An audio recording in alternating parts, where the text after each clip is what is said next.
दिल्ली को अफवाह फैलाकर फिर से सुलगाने की साजिश नाकाम। पुलिस ने अफवाह फैलाने के आरोप में कुछ लोगों को हिरासत में लिया, उनके खिलाफ मामला दर्ज। दिल्ली पुलिस के मुताबिक शहर में हालात सामान्य, सीनियर अधिकारी हालात की निगरानी कर रहे हैं। दिल्ली पुलिस ने लोगों से अफवाहों पर ध्यान नहीं देने की अपील की। सोशल मीडिया पर अफवाह फैलाने वालों के खिलाफ सख्त कार्रवाई होगी। दिल्ली के ख्याला में सोशल मीडिया की वजह से अफवाह फैली। डीसीपी वेस्ट दीपक पुरोहित के मुताबिक शरारती तत्वों की भूमिका की जांच हो रही है। अफवाह के बाद पश्चिमी दिल्ली के पैसिफिक मॉल की दुकानें बंद कर दी गई। पुलिस ने फौरन मौके पर पहुंचकर लोगों को अफवाहों पर ध्यान नहीं देने को कहा। ख्याला और पश्चिम बिहार में जुआ खेलने वालों की भूमिका की भी जांच कर रही है पुलिस। छापेमारी के बाद मचाई थी दंगों की अफवाह। अफवाह के बाद द्वारका के एडिशनल डीसीपी भी गश्त के लिए निकले, लोगों को अफवाह पर ध्यान नहीं देने की अपील की। दिल्ली के कालिंदी कुंज जेजे कॉलोनी में भी हिंसा की अफवाह फैली। जांच में दो भाइयों के बीच आपसी झगड़े का मामला सामने आया, जिसके बाद लोगों ने फैलाई अफवाह। दिल्ली के मदनपुर खादर में अफवाहों के बाद दुकानें बंद कर दी गई। पुलिस ने पेट्रोलिंग के जरिए लोगों को शांति का भरोसा दिया। दिल्ली में रविवार शाम दंगे की अफवाह के बाद पश्चिमी दिल्ली के कुछ मेट्रो स्टेशन के दरवाजे बंद किए गए, थोड़ी देर बाद खोले गए। दिल्ली हिंसा में मरने वालों की अब तादाद बढ़कर 45 तक पहुंची। नाले से 3 और शव बरामद हुए। दिल्ली के गोकुलपुरी में एक नाले में मिला शव की अभी तक नहीं हो पाई है पहचान। दिल्ली दंगा मामले में अब तक 903 लोगों को गिरफ्तार किया गया है। आर्म्स एक्ट के तहत 41 मामले समेत 254 एफआईआर दर्ज हुए हैं। आईबी कर्मचारी अंकित शर्मा को आखिरी बार देखने वाले चश्मदीद को इंडिया टीवी ने ढूंढ निकाला। चश्मदीद के मुताबिक भीड़ ने पकड़कर अंकित की बुरी तरह से पिटाई की और पार्षद ताहिर हुसैन के घर ले गई थी। चश्मदीद के मुताबिक ताहिर हुसैन के घर के ऊपर से पत्थरबाजी के साथ फायरिंग भी हो रही थी। चश्मदीद पर भी भीड़ ने हमला किया था। चश्मदीद के मुताबिक भीड़ को पत्थरबाजी करने से रोकने गए थे अंकित शर्मा। अंकित के अलावा 2 और लोगों को ताहिर हुसैन के घर ले गई थी भीड़। एक ने भागकर बचाई अपनी जान। दिल्ली के शिव विहार में तेजाब और केमिकल फैक्ट्री की पुलिस कर रही है जांच। दंगे वाले दिन यमुना विहार, चांदबाग, करावल नगर और मुस्तफाबाद इलाके में सप्लाई का शक। दिल्ली के करावल नगर के शिव विहार का एक वीडियो आया सामने। 25 फरवरी की रात पुलिस ने करीब 150 लोगों को सुरक्षित जगहों पर किया था शिफ्ट। दिल्ली के यमुना विहार में 24 फरवरी को हिंसा का नया सीसीटीवी फुटेज सामने आया। दंगाई बाइकों में आग लगाते दिखे। दंगाइयों ने दोपहर करीब 3:15 बजे यमुना विहार में की थी हिंसा। पुलिस वाले को देखने के बाद भागे थे उपद्रवी। दिल्ली के ब्रह्मपुरी इलाके से दंगाइयों का एक नया वीडियो सामने आया। 25 फरवरी को लाठी, डंडे और पत्थर से हमला करते दिख रहे हैं उपद्रवी। वीडियो में नकाबपोश दंगाइयों की भीड़ जमकर उत्पात मचाते हुए दिखाई दी। पत्थर बरसाते और खड़ी गाड़ियों के शीशे तोड़ते दिखे उपद्रवी। सीसीटीवी में उस्मान नाम का शख्स भी हुआ कैद। ब्रह्मपुरी हिंसा का बताया जा रहा है मास्टरमाइंड। सीलमपुर के एमएलए अब्दुल रहमान का करीबी है उस्मान। नॉर्थ ईस्ट दिल्ली में आज से तय कार्यक्रम के मुताबिक होगी सीबीएसई की 10वीं और 12वीं की परीक्षाएं। हिंसा की वजह से 29 फरवरी तक टाली गई थी परीक्षा। दिल्ली के नॉर्थ ईस्ट के ब्रह्मपुरी इलाके में पुलिस ने किया फ्लैग मार्च। 25 फरवरी की हिंसा के बाद हालात पूरी तरह नियंत्रण में। दिल्ली में दंगा पीड़ितों के जख्म पर मरहम लगाने पहुंचे श्री श्री रविशंकर। यमुना विहार का किया दौरा, लोगों से की शांति की अपील। ब्रह्मपुरी में दंगा पीड़ितों के बीच भी पहुंचे आध्यात्मिक गुरु श्री श्री रविशंकर। कहा, इंसानियत को दोबारा कायम करने की जरूरत। नागरिकता बिल के विरोध में हुई हिंसक घटनाओं पर बोले अजमेर दरगाह के दीवान, इस्लाम नहीं सिखाता शांति भंग करना। शाहदरा के डीसीपी अमित शर्मा से मिले Delhi police commissioner SN Shrivastava. Delhi के दंगों में घायल हुए थे अमित शर्मा। दिल्ली के शाहीन बाग इलाके में सुरक्षा के पुख्ता इंतजाम। ड्रोन से पूरे इलाके की निगरानी कर रही है पुलिस। शाहीन बाग में अब भी धरना जारी। दिल्ली का राउज एवेन्यू कोर्ट आज अनुराग ठाकुर और प्रवेश वर्मा के भड़काऊ भाषण को लेकर फैसला सुनाएगा। एफआईआर दर्ज कराने को दायर की गई थी याचिका। गद्दारों को गोली मारने वाली नारेबाजी पर बोले केंद्रीय वित्त राज्य मंत्री अनुराग ठाकुर। मामला कोर्ट में होने की वजह से नहीं देंगे कोई बयान। दिल्ली हिंसा पर अनुराग ठाकुर की मांग, दंगा भड़काने या उसमें शामिल लोगों पर कड़ी कार्रवाई हो। संसद के बजट सत्र का दूसरा चरण आज से होगा शुरू। दिल्ली दंगे के मामले पर हंगामा कर सकती है विपक्ष।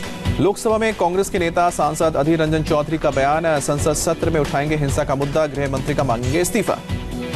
संसदीय कार्य राज्य मंत्री अर्जुन राम मेघवाल ने कहा, हिंसा दोबारा ना हो, इस पर बहस हो। दंगों पर किसी को नहीं करनी चाहिए राजनीति। गृह मंत्री अमित शाह ने कोलकाता के शहीद मीनार ग्राउंड में सीए के समर्थन में रैली को संबोधित किया। कहा, पीएम मोदी ने लाखों शरणार्थियों को नागरिकता का तोहफा दिया। अमित शाह ने कहा, कितना भी विरोध करें हम नागरिकता देकर रहेंगे। संसद के कानून का विरोध कर ममता गांधी और पटेल और मौलाना आजाद के वादों का विरोध कर रही है। अमित शाह ने कहा, नागरिकता कानून का लोगों में दिखाया जा रहा है डर। डरने के लिए कागजात दिखाने की बात कही जा रही है। बोले, आप कहीं नहीं जाइए, बीजेपी करेगी मदद। अमित शाह ने कहा, सिटीजन अमेंडमेंट एक्ट से बंगाल में लाखों शरणार्थियों को नागरिकता मिली, लेकिन ममता बनर्जी ने इसका विरोध किया। अमित शाह ने अपनी सभा में राम मंदिर का भी जिक्र किया। कहा 70 साल से कांग्रेस, एसपी, बीएसपी, ममता मंदिर बनाने की राह में थे रोड़ा। कुछ ही महीनों में अयोध्या में बनने वाला है भव्य राम मंदिर। गृह मंत्री ने टीएमसी पर भ्रष्टाचार के आरोप लगाए। कहा जो पैसा केंद्र सरकार भेजती है टीएमसी के कार्यकर्ताओं के भ्रष्टाचार की भेंट चढ़ता है। अमित शाह ने बंगाल विधानसभा चुनाव में जीत का किया दावा। कहा चुनाव में बीजेपी की बनेगी सरकार। गृह मंत्री अमित शाह ने बिना नाम लिए पाकिस्तान को दी चेतावनी। कहा अगर हम पर हमला हुआ तो घर में घुसकर मारेंगे। शाह ने पश्चिम बंगाल के राजारहाट में एनएसजी के नए कॉम्प्लेक्स का भी उद्घाटन किया। कहा एनएसजी ने पूरे देश में दर्ज कराई है अपनी उपस्थिति। अमित शाह ने कहा आतंकवाद के खिलाफ जीरो टॉलरेंस की नीति। आतंकवाद को किसी भी कीमत पर नहीं करेंगे बर्दाश्त। कोलकाता में नागरिकता कानून के समर्थन में रैली से पहले भिड़े समर्थक और विरोधी। बीजेपी कार्यकर्ताओं को सीए विरोधियों ने दिखाए काले झंडे। सीए समर्थकों और सीए विरोधियों के बीच हुई धक्का मुक्की और नारेबाजी। पुलिस ने दोनों पक्षों को समझा बुझाकर शांत कराया। कोलकाता में काली माता के दर पर पहुंचे केंद्रीय गृह मंत्री अमित शाह। कालीघाट में मां की पूजा अर्चना की। बिहार के मुख्यमंत्री नीतीश कुमार ने जन्मदिन के मौके पर की जेडीयू की रैली।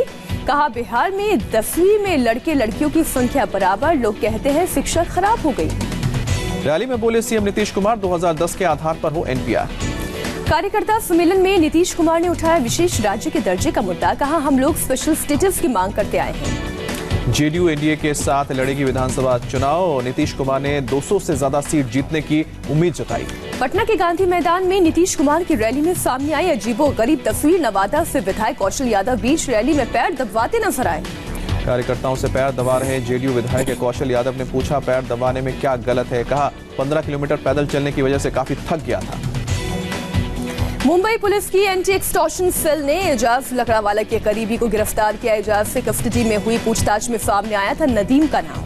बीएमसी चुनाव के लिए एनसीपी ने मुंबई में आयोजित किया कार्यकर्ता मार्गदर्शन सम्मेलन। प्रफुल्ल पटेल और अजीत पवार ने किया सम्मेलन का उद्घाटन। मुंबई में बीएमसी चुनावों पर बोले महाराष्ट्र के deputy CM Ajit Pawar. Shiv Sena BMC चुनाव के लिए नंबर 1 पार्टी। एनसीपी दूसरे नंबर पर आने की करेगी कोशिश।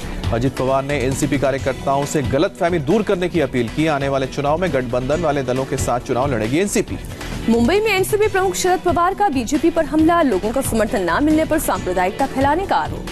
कांग्रेस सांसद मनीष तिवारी ने लोकसभा के स्पीकर ओम बिरला को चिट्ठी लिखी। व्यापक प्रशासनिक सुधार के लिए स्थायी सदस्यीय कमेटी बनाने की मांग की। निर्भया केस में आज पटियाला हाउस केस में होगी सुनवाई। पटियाला हाउस कोर्ट में होगी सुनवाई। दोषी अक्षय और पवन ने दया याचिका का हवाला देते हुए 3 मार्च को होने वाली फांसी पर रोक लगाने की मांग की है। निर्भया केस के दोषी पवन की क्यूरेटिव पिटीशन पर आज सुप्रीम कोर्ट में सुनवाई होगी। पवन ने मौत की सजा को उम्र कैद में बदलने की मांग की है। निर्भया केस में दोषी पवन की सुप्रीम कोर्ट से मांग। खुली अदालत में हो क्यूरेटिव पिटीशन पर सुनवाई। जम्मू कश्मीर से आर्टिकल 370 हटाने पर आज सुप्रीम कोर्ट की 5 सदस्यीय बेंच सुना सकती है फैसला। 23 याचिकाओं के जरिए 370 हटाने के फैसले को चुनौती दी गई है। 2 दिवसीय दौरे पर छत्तीसगढ़ पहुंचे राष्ट्रपति रामनाथ कोविंद। बिलासपुर के गुरु घासीदास विश्वविद्यालय में आज दीक्षांत समारोह में शामिल होंगे कोविंद। नोएडा में यूपी के सीएम योगी आदित्यनाथ ने कमिश्नर ऑफिस का उद्घाटन किया। कार्यक्रम में गौतम बुद्ध नगर के सांसद महेश शर्मा और पुलिस आयुक्त आलोक सिंह मौजूद थे। लखनऊ में सीएम योगी ने आरोग्य मेले का किया निरीक्षण। दिव्यांगों को बांटे सहायता उपकरण। यूपी पुलिस ने नमस्ते लखनऊ के नाम से विशेष अभियान की शुरुआत की। लोगों के लिए सुरक्षा माहौल तैयार करना मकसद। दिल्ली पुलिस ने एक अंतर्राष्ट्रीय ड्रग रैकेट का पर्दाफाश किया। उत्तम नगर से 2 आरोपी गिरफ्तार। 50 करोड़ से ज्यादा की कीमत के ड्रग्स बरामद। दिल्ली में एक विदेशी शख्स को अगवा करने के मामले में 2 लोग गिरफ्तार। 1 लाख कैश और पिस्टल जब्त। मथुरा में जमीन पर कब्जे को लेकर जमकर फायरिंग और तोड़फोड़। मारपीट में 2 युवक घायल, अस्पताल में भर्ती। फायरिंग और तोड़फोड़ का वीडियो भी वायरल हुआ। पीड़ित ने पुलिस पर देर से पहुंचने का आरोप लगाया। हंगामे और मारपीट के बाद हमलावर फरार। मेरठ में हाई प्रोफाइल सेक्स रैकेट का भंडाफोड़। 3 महिलाओं समेत 6 लोग गिरफ्तार। राजस्थान के राजसमंद में बेकाबू वोल्वो बस पलटी। हादसे में 4 लोगों की मौत। आंध्र प्रदेश की गुंटूर में नहर में गिरी कार। हादसे में 6 लोगों की मौत, 4 घायल। एमपी के सिंगरौली में 2 मालगाड़ी की आमने सामने टक्कर हुई। हादसे में 3 लोगों की मौत। 1 घायल को सिंगरौली के अस्पताल में भर्ती कराया गया। दोनों मालगाड़ी कोयले से लदी हुई थी। एनटीपीसी के सिस्टम से जुड़ी हुई थी। क्रेन की मदद से क्षतिग्रस्त बोगियों को हटाया गया। मध्य प्रदेश के शहडोल के पास पलटी बस। हादसे में 12 यात्री घायल। रीवा से शहडोल जा रही थी बस। जापानी इंसेफेलाइटिस से लड़ने को तैयार उत्तर प्रदेश। सीएम योगी आदित्यनाथ ने लखनऊ से शुरू किया टीकाकरण अभियान। चेन्नई एयरपोर्ट पर कस्टम विभाग की बड़ी कार्रवाई। 2 दिन में 85.5 लाख की कीमत का करीब 2 किलो सोना जब्त किया। हिमाचल प्रदेश के कुल्लू में फिर हुई बर्फबारी। जलौरी के पास सड़कें बर्फ से पटी।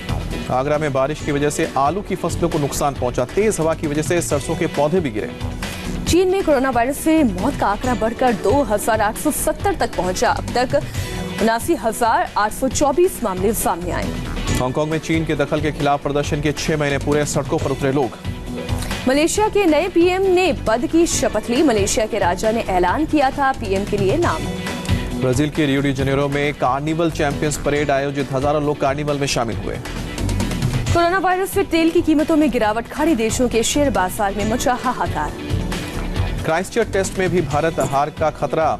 दूसरी पारी में भी भारतीय बल्लेबाज 124 रन पर ऑल आउट हुए हैं। न्यूजीलैंड ने बिना विकेट खोए बनाए हैं 46 रन। चेतेश्वर पुजारा ने सबसे ज्यादा 24 रन बनाए। पृथ्वी शॉ और विराट कोहली ने बनाए केवल 14 रन। यान चापेल ने दूसरे टेस्ट में बैकफुट पर आई टीम इंडिया को सलाह दी। बोले भारत को न्यूजीलैंड में सही संतुलन बनाना होगा। जिम्बाब्वे को हराकर बांग्लादेश ने दर्ज की वनडे की सबसे बड़ी जीत। पहले वनडे में 169 रन से दी शिकस्त। 3 मैचों की सीरीज में 1-0 की बढ़त। भारतीय ग्रैंड मास्टर कोनेरू हम्पी विश्व रैंकिंग में दूसरे स्थान पर पहुंची। मौजूदा विश्व चैंपियन वेंजुन को पछाड़ा। राफेल नडाल ने टेलर फ्रिट्ज को हराकर एटीपी मैक्सिको ओपन का खिताब जीता। अमेरिका के फ्रिट्ज को 6-3, 6-2 से हराया। मैनचेस्टर सिटी ने लगातार तीसरी बार जीता लीग कप का खिताब। फाइनल में एस्टन विला को हराया। दुती चंद ने खेलो इंडिया यूनिवर्सिटी गेम्स में जीता स्वर्ण पदक। 23.66 सेकंड में पूरी की 200 मीटर की दौड़। अपनी चैरिटी को लेकर सुर्खियों में अक्षय कुमार। चेन्नई में बन रही पहली ट्रांसजेंडर बिल्डिंग के लिए 1.5 करोड़ रुपए दान किए। इंस्टाग्राम पर सलमान खान के 3 करोड़ फॉलोअर। वीडियो शेयर कर किया फैंस का शुक्रिया। अजय देवगन की film Bhuj the pride of India की शूटिंग आखिरी चरण में। फिल्म के लिए भारतीय सेना ने मुहैया कराई है असली हथियार। कार्तिक आर्यन और कियारा आडवाणी की फिल्म भूल भुलैया 2 से जुड़ा एक और बड़ा नाम। फिल्म की स्टार कास्ट में शामिल हुए गोविंद नामदेव।